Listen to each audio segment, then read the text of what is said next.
Although this is not an official memorial, it's a place that is treated with great reverence.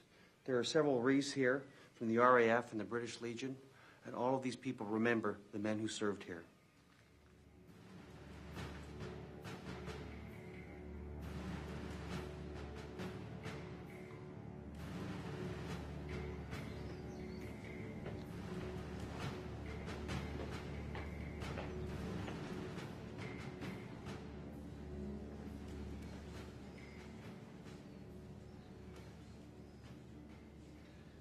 This is the top story of the control tower. On the day of an operation, this is where the operation would be run from. We'd have up here maybe a squadron leader, an intelligence officer, the med officer, everybody who would coordinate the taking off.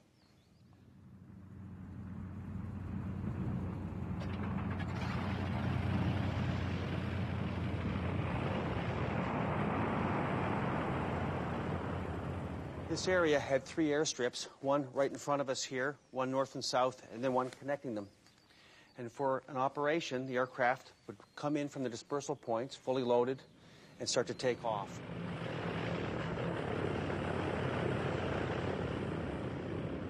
You can almost imagine them controlling the planes as they came around, and they went off one by one. And of course, this was crucial. These planes are fully loaded with bombs and fuel, and if you have a mistake at this point, it's catastrophic.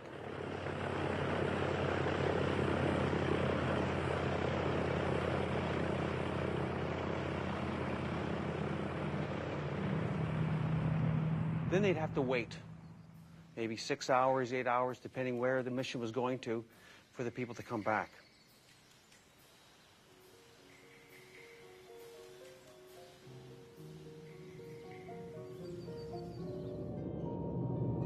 To avoid German fighters and flak, these Bomber Command raids, deep into heavily defended enemy territory, are made at night. I thought I would be scared. You are scared at portions of it, but everything is so unreal. You're 20,000 feet up, you're looking down, and you see these little black puffs, and you see the flak going up, coming towards the aircraft.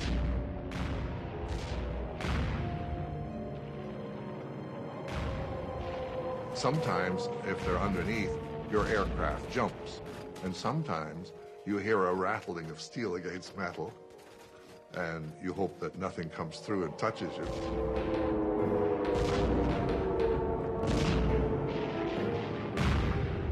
On our 3rd trip, we were crossing the Dutch coast, and we're still green. We had a fighter on our tail. He'd get up on us, and we'd go diving down, and we couldn't see him at all. There was a little aerial at the back that go pip, pip, pip, pip, pip, pip, pip, pip, pip, pip. We knew he was there because this thing was pipping away. But we couldn't see him. And of course it went a little faster and then he hit us. Just like someone throwing a handful of peas against a tin roof. But he hit the bomb load. And there was fire shooting out of the bomb load like a blowtorch. So my job, hello, skipper, fire coming from the bomb now. And he said, oh, hell, I can see it from here.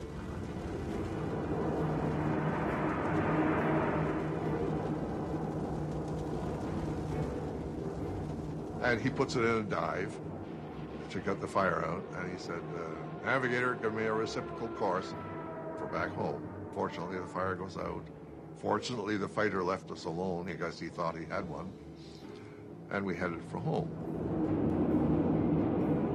He called each crew member. The wireless op didn't answer and the tail gunner didn't answer. So I said, I think Jack has bought it because I see pieces of the turret sticking up. Do we go all the way up to the North Yorkshire? We have a wounded man and we have 2 people dead and starting to run short of fuel. We can't get the wheels down. The hydraulics are shot away. So he said, tells the commander down there, we're landing on our bomb load.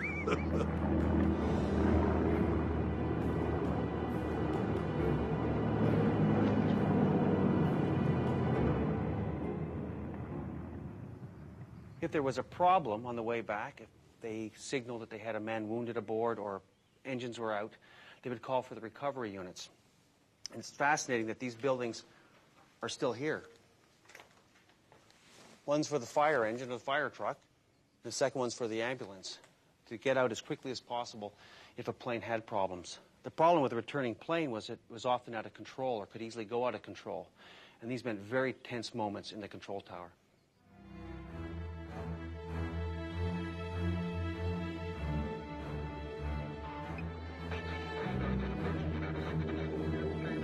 He said, well, fly around for half an hour. Give us time to get everybody in the air raid shelter. So we're flying around.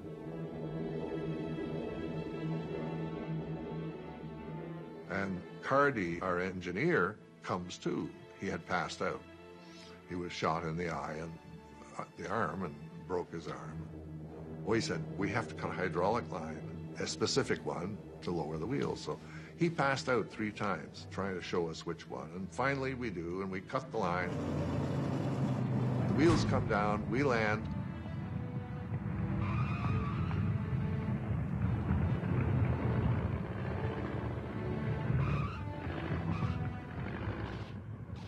The minute we stop, it explodes in flames again.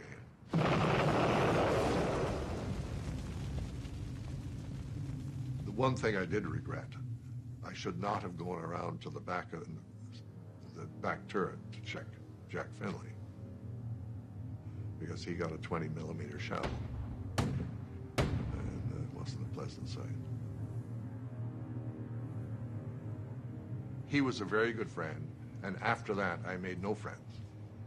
I had people that I would drink with and so on, but I made sure that I had no real personal friends after that, because you can't live with it. By 1944, Bomber Command is losing over 50 aircraft a week. The chances of an airman surviving a full tour of 30 operations is only 2 in 10.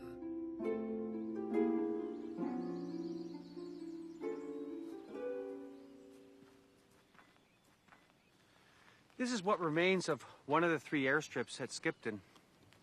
During a day of a mission, each aircraft would be out here on its dispersal point, and the aircrew would be basically hanging around waiting to see whether a mission was canceled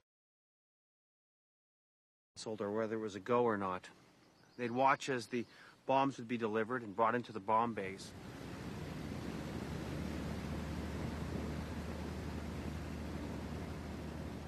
When they brought out extra fuel tanks, that means the raid was going to be in Germany, and all the crew knew what that meant.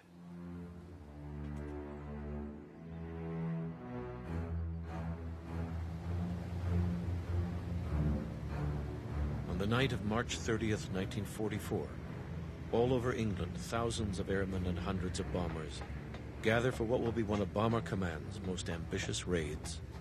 More than 1,000 kilometers away, deep into heavily defended German airspace. The target, Nuremberg.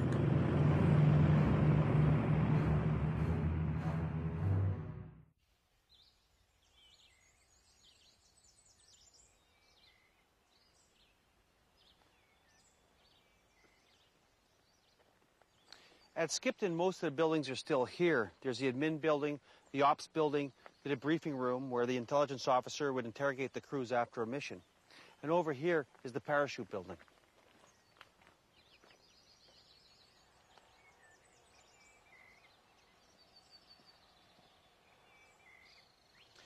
Here they prepared the parachutes for the next operation. The briefing building was very similar to this one, and there the pilots and the navigators would be brought together and informed of the next operation, the route in, the weather, and the target. All across the Yorkshire Dales, hundreds of crews were getting the same target, Nuremberg.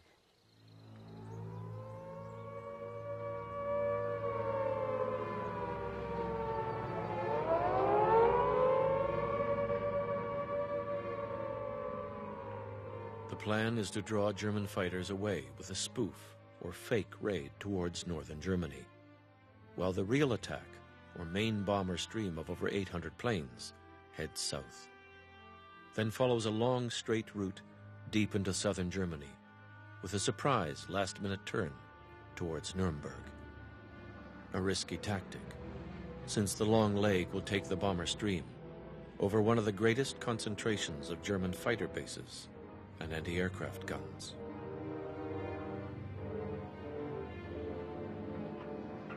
One of the thousands of aircrew preparing for this massive raid on Germany is rear gunner Jim Moffat.